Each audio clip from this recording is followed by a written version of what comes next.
Vimos Lagún como referente cultural, pero de alguna manera también como referente de resistencia antifranquista. No íbamos a dejar que fuese capaz de impedirnos el ejercer nuestro oficio, nuestra vocación.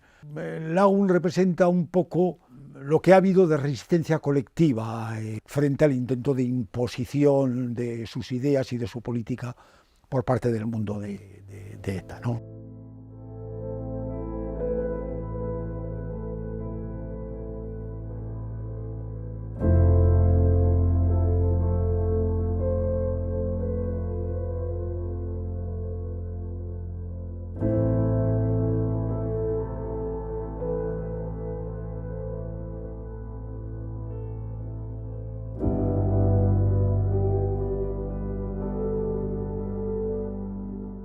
Rompieron todo el escaparate, lo llenaron de pintura roja y amarilla la noche de Nochebuena, además, para mayor INRI, ¿no? Y, y luego, a principios de enero, cuando quemaron, hicieron una pira con libros. Cada muy poco tiempo les atacaban, les rompían los cristales, muchas veces les hacían pintadas y varias veces les echaban pintura, incluso alguna vez se incendió la librería. O sea, los libros que estaban en el escaparate, que estaban al lado de la calle, incendiados. Atacar una librería es como lo más miserable. Son esas cosas que ni tan siquiera los más violentos y fanáticos piensas que van a ser capaces de hacer. Con Barcelona se consiguió movilizar a mucha gente y que el tema de las víctimas tuviese importancia, que el tema de las tropelías que cometió ETA en todos esos años y después y antes se hiciesen visibles. Un ataque a una librería es un ataque al pensamiento, un ataque que han ejercido los totalitarios siempre. Los totalitarios del nazismo, los totalitarios del comunismo, porque siempre se ha temido en cierta manera a la posibilidad de que el pensamiento pues descubra el engaño que nos están vendiendo. Empezamos y más amigos y menos y para aquí para allá y una manifestación y otra manifestación y un viaje a Madrid y otro viaje aquí y a Bilbao íbamos, soltábamos globos, hacíamos cosas que la verdad eran divertidas, pasábamos muy bien, como todos juntos contra esta lacra que es que nos oprime y no nos deja ni respirar, ¿no? Bastalla surgió como una reacción cívica en contra de lo que era pues un aumento constante de la violencia terrorista y también de la presión ambiental, de esto que hemos hablado, del nacionalismo obligatorio, y fue una reacción civil, de la sociedad civil, que bueno, pues algunos lideramos pues porque nos tocó, vamos a decir, estas cosas suelen ser bastante azarosas, ¿no? Y bueno, pues fue un llamamiento a disputarle a ETA, vamos a decir, la calle. Por primera vez hicimos un movimiento que no era un movimiento ético, sino político. Es decir, está muy bien, yo respeto mucho a las personas que por motivos religiosos, por motivos morales, claro, se oponían a la violencia, a la expropiación que hacían los totalitarios de la ciudadanía, pero nosotros fuimos un movimiento voluntariamente político, o sea, no seguimos esa norma de no meterse en política. No, la política no mancha por ser política, mancha por ser mala, por ser sectaria, pero por ser política no.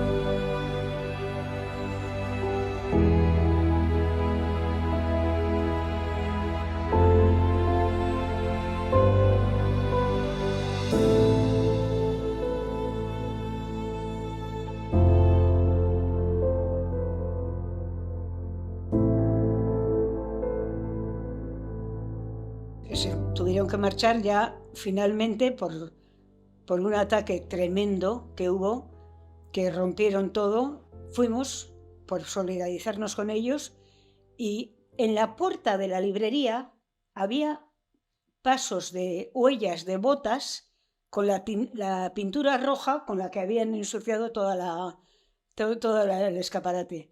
Y esas huellas iban hacia la calle donde estaba el bar de ellos, la Recotaberna, que se llama. Ese aspecto de ser una muestra de cuál ha sido la actuación de ETA, capaz incluso de quemar libros, aunque en fin, yo también digo siempre que no es lo más grave que ha hecho. La historia de Lagún pues es una historia muy vinculada a la lucha contra el terrorismo, ¿no?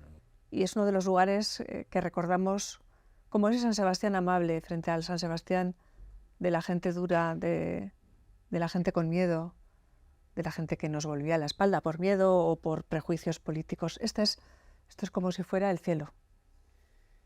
Para mí la parte más importante de Lagún se ocurrió cuando estaban en la Plaza Constitución, que eran el centro de todo el odio, de la borrocada, de todos esos años. Fue tremendo. Ha habido épocas en la historia europea en que los asaltos a librerías, la quema de libros, etcétera, pues era todo un signo del nuevo poder emergente, que fue la época del fascismo y del nazismo, ¿no? Y también, evidentemente, en la Unión Soviética y otros países, pero en fin, donde fue más espectacular fue justamente en estos países occidentales, ¿no? Y esto se repitió en el caso del País Vasco, pues en los años de los que estamos hablando, ¿no? Aquí, sobre todo, la cosa empeoró muchísimo en la década de los 90. Pues ahí hubo también mucha gente de las que contribuyó a que pudiésemos reabrir Lagún después de que nos viésemos obligados a cerrarla en su primera ubicación en la parte vieja, ¿no? Tras el atentado contra José Ramón Recalde.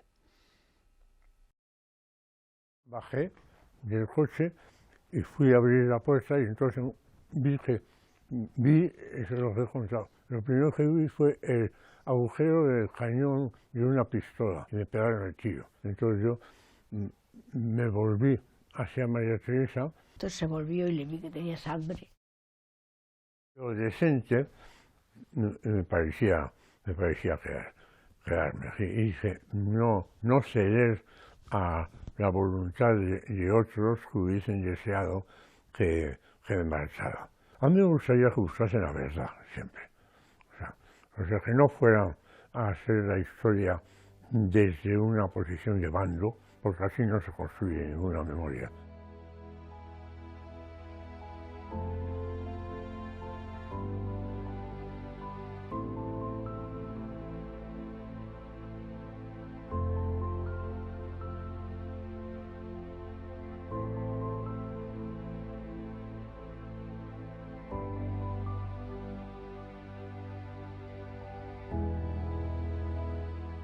Basta Ya tenía 3 elementos fundacionales. El no a ETA, pero un no a ETA no rogado, no diciendo, por favor, ETA deja de matar, no a ETA, con claridad, sin disimulos.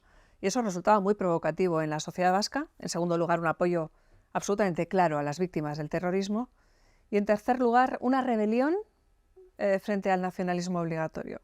Con Basta Ya y con aquella primera manifestación de ETA no basta ya, lo que hay es una voluntad de decir no puede ser que el espacio público, que la calle esté ocupada exclusivamente por quienes apoyan a la violencia y al terror. Basta Ya, como otros movimientos cívicos, lo que consiguieron fundamentalmente era dar una sensación de dignidad ciudadana a la gente que participaba en ellos. Una lucha por la libertad de conciencia, por la libertad ideológica. Si nos habéis quitado las calles, pues nosotros vamos a decir que también las podemos ocupar, y también en la calle podemos decir lo que hasta ahora prácticamente solo se podía decir en pequeños círculos. Basta Ya fue sobre todo consecuencia de la simbiosis que hubo entre ese pensamiento crítico, que además era público, es decir, a través de los medios de comunicación, con activistas que estaban, gente muy acostumbrada a organizar cosas, que también fueron en muchos casos activistas durante el franquismo, y que estaba acostumbrada a organizar cosas y no esperaba que la gente les arreglara los problemas. Pues esto era una forma de actuar, de salir, de presentarnos, de hablar, de demostrar que no nos habíamos borrado del mundo, sino que estábamos ahí. En lo que se manifiesta, sobre todo en Basta Ya, es en 2 cuestiones importantísimas. La primera es la voluntad de ocupar el espacio público. ocupar la plaza pública. Basta ya la diferencia con otros movimientos de oposición clara a ETA, era que no solamente tenía el sentido de un movimiento a favor de la paz, sino que era también combatiente contra aquellos que estaban en contra de, o que ejercían la violencia o el dominio social escondido detrás de la violencia que ejercía ETA. Basta ya llevó a la calle, sobre todo la voz, de una manera mucho más clara, mucho más evidente, especialmente con las dos grandes manifestaciones que se organizaron aquí en San Sebastián y que significaron que una gran mayoría silenciosa pudo expresarse, ¿eh?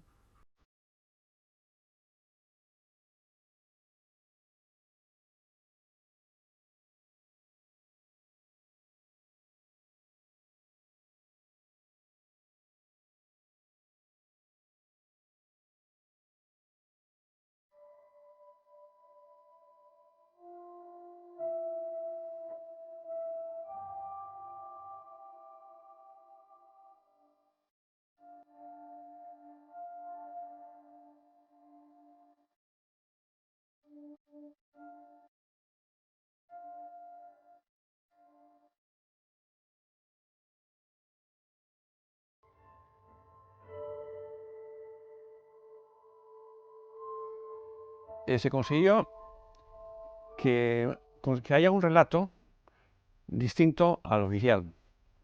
Y sobre todo se consiguió que Europa tuviese noticias de esas cosas, ¿no? La importancia de Basta Ya estaba en la denuncia de que tras el terrorismo de ETA se ocultaba un proyecto político que era, en fin, para decirlo resumido, el nacionalismo obligatorio. En una democracia todos somos políticos, ¿no? Y nosotros fuimos conscientemente políticos. Nuestro movimiento era un movimiento político con lemas políticos, ¿no? Constitución, estatuto, en fin, no nos dijimos amaos los unos a los otros, que también es un principio que está muy bien, pero nosotros éramos el principio ciudadano. Bastantes, numerosas personas, después de los años de plomo y vivir todo aquello, pues es que realmente no podía ser, no se podía, no podía uno dormir tranquilo pensando, o sea, yo iba al hospital y oía la noticia, han asesinado a no sé quién, y además luego llegabas a tu sitio de trabajo y es que no lo podías comentar, porque no se quería hablar de eso. Había un silencio cruel y un silencio tenso sobre los asesinatos, sobre todo esto, hasta que algún día, yo no sé quién fue el primero que dijo, bueno, ya vale, ¿no? Ya vale de que maten a alguien y nos callemos. No tiene un carácter partidista, pero sí que tiene un carácter político, es decir, al hablar de nacionalismo obligatorio y al denunciar que lo que el terrorismo de ETA persigue es un objetivo de parte que supone la exclusión de cuando menos la mitad o más de la sociedad vasca. Basta Ya está planteando, está reflejando lo que es la verdadera naturaleza de ETA. Realmente la política vasca, que ahora en lo personal, en la vida personal, es cómoda porque no nos persiguen, sin embargo tiene grandes tabúes. Cuando alguien osa intentar poner en cuestión algunos de los dogmas que ya el nacionalismo obligatorio ha permeado en el mundo supuestamente no nacionalista, pues las reacciones siguen siendo furibundas, siguen siendo violentas. Yo creo que es importante mantener la lucha contra el nacionalismo obligatorio, y yo creo que más que nunca, porque desgraciadamente sigue estando vigente, tanto en Cataluña como aquí, como en otros lugares, por imitación y por deseo oportunista de sacar ventajas, pues también hay otros que van apuntándolo al nacionalismo. Y en el caso del País Vasco había populismo nacionalista, no identificado como populismo, aunque lo era, muy, muy patológico, y el sentido de la identidad convertía en imposible un pensamiento libre, un pensamiento que no fuera ultra identitario, ultra nacionalista.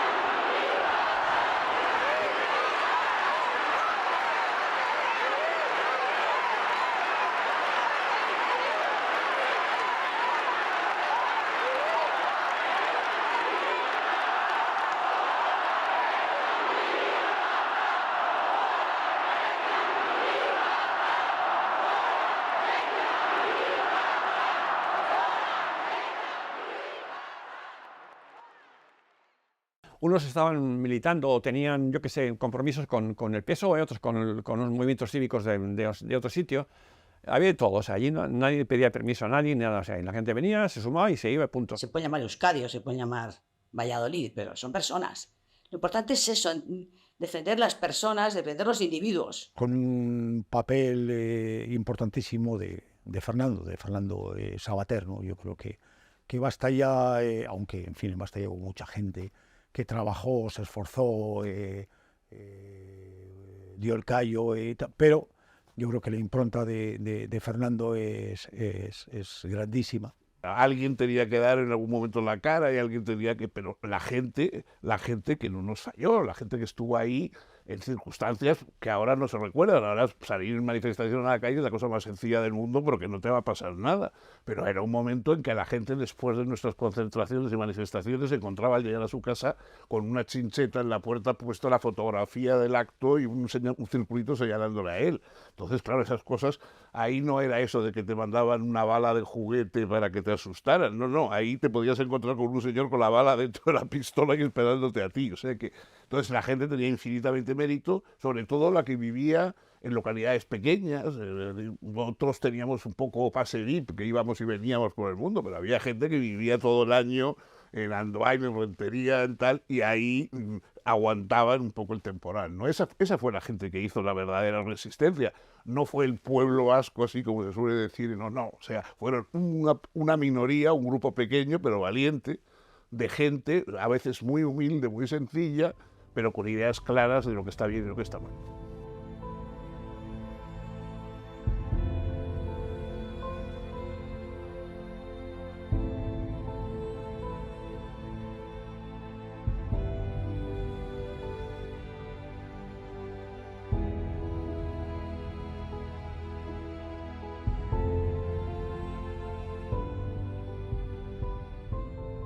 Veinte años después, ETA ha sido vencida operativamente, pero sigue la pelea por legitimar sus ideas. Hay una lucha todavía necesaria porque no se reestigmatice a las víctimas, porque no se entienda la reconciliación como un síndrome de Estocolmo, porque reconciliarse con aquel que no ha condenado el pasado fanático, violento, es una anomalía desde el punto de vista moral y desde el punto de vista político, y estamos en riesgo de ello. El enfrentamiento propiamente, digamos, con la violencia, afortunadamente ya no funciona así, pero funciona el decir que hay gente que está utilizando como rédito político haber participado en la violencia, haberla aprobado, haber sido cómplice, y nosotros tenemos que decir que, en fin, que haber participado en la violencia no solamente no es un mérito político, sino que debería excluir de la vida política a quienes han participado en ella. Conseguir que la pluralidad y la tolerancia sea el eje sobre el cual se asienta la vida pública, de quienes pensamos que la libertad debe ser algo protegido no solo por las leyes, sino también por el comportamiento de las autoridades y de las instituciones. En fin, que pensemos que todavía hay mucho por lo que trabajar, ¿no? En Euskadi queda mucho pendiente por hacer, prácticamente todo. Porque a las víctimas el apoyo se mantiene, pero a nivel de Euskadi las víctimas están bastante desangeladas aquí. Sobre todo bloquear los intentos de convertir lo que ocurrió en otra cosa, que es lo que se está viendo. A mí, cada uno tenemos nuestras experiencias, vivimos estos sucesos de la manera más o menos, o más dramática, o menos, en fin, pero cada uno tenemos nuestros propios recuerdos, que a mí ni me lo van a quitar ni me lo van a cambiar, te puedes imaginar. O sea, yo no necesito pedirle a nadie permiso para recordar lo que recuerdo. Pero en cambio, lo que me parece interesante es que si empieza a venderse como memoria obligatoria una deformación de lo que ocurrió, una transformación de lo que ocurrió en una especie de pesadilla que hubo en un momento y que ya por lo demás no ocurrió nada, que está feo seguir hablando del asunto, en fin, pues entonces nosotros ahí sí tenemos derecho a reivindicar una memoria verdadera y sobre todo una necesidad de no olvidar a voluntad lo que se quiera. O sea, es decir, esto no me interesa y lo quito, lo otro lo guardo, ¿no? Eso me parece que es importante, y yo creo que precisamente por eso los libros, los relatos de los historiadores, los buenos documentales, etcétera, pues son importantes. Queda pendiente clarísimamente un ejercicio de memoria. Se luchó primero por lo más necesario, que era que no te matasen. Parece evidente decirlo, ¿no? Aunque haya que decirlo. Después se luchó para que el fin de ETA no significara la victoria de los que nos habían estado intentando asesinar. Y ahora está la memoria para recordar todo eso y para que no haya una especie de limpieza de lo que ocurrió, de blanqueamiento de lo que pasó.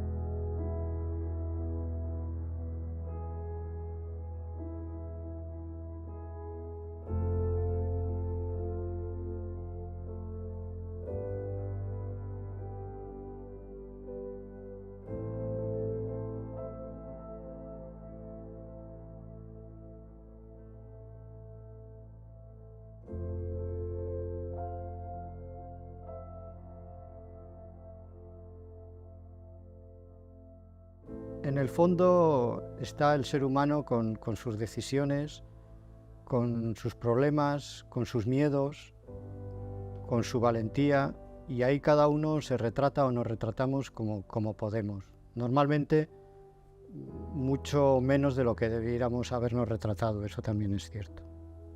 Lo que fue su papel entre los años 2000 y el 2002 es imprescindible es fundamental, entre ellas la recepción del premio Sájarov para comprender cómo se derrotó a ETA. ¿Necesario? Sí. Imprescindible. Basta ya fue imprescindible. Mereció la pena por mucho. O sea, nos hicimos todos valientes, nos hicimos todos osados, atrevidos, revoltosos. Nos convencimos de que la calle no era de nadie, era de todos. Yo creo que la lucha de Vasallá mereció mucho la pena, porque de verdad si hubiéramos pasado como un pueblo, que realmente en gran parte lo ha sido, de corderos.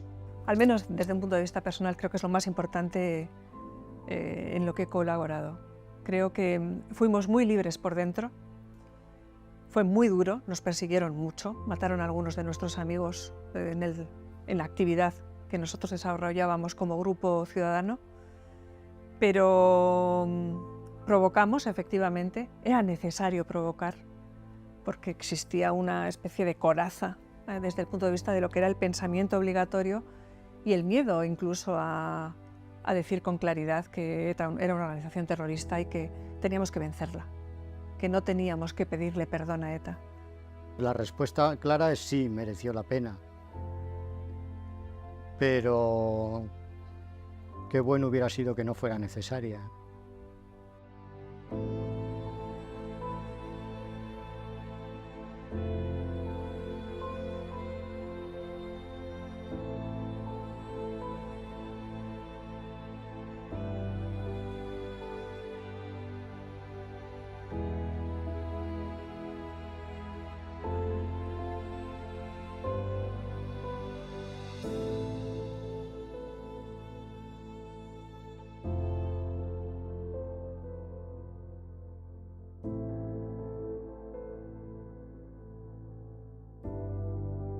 Nosotros, los miembros de la iniciativa Basta Ya, sabemos que ETA es sin duda la principal culpable de estos males. Pero también estamos convencidos de que ETA no es un fenómeno aislado y que su perpetuación se debe a un clima político del cual son en parte responsables las autoridades nacionalistas que gobiernan el país desde hace más de 20 años. Los etarras no son extraterrestres llegados de otro planeta para hacer el mal, sino jóvenes educados en el fanatismo étnico, en el odio a más de la mitad de sus conciudadanos y a todo lo considerado español. Jóvenes a quienes se ha imbuido una historia distorsionada y una antropología demencial que les hace creerse víctimas y les convierte así en verdugos. Naturalmente, aceptamos que los nacionalistas vascos puedan proponer por vías pacíficas la creación de un nuevo Estado independiente que nunca antes existió, pero rechazamos que ese proyecto político de un determinado partido se presente como el derecho inalienable de todo un pueblo, convirtiéndose así de modo indirecto en justificación de los violentos. Queremos vivir en paz, pero también queremos vivir en libertad. Nos negamos a sustituir el Estado de los ciudadanos por el Estado de las etnias. Por eso hemos salido a la calle para defender los principios constitucionales y gritar a los terroristas: ¡basta ya!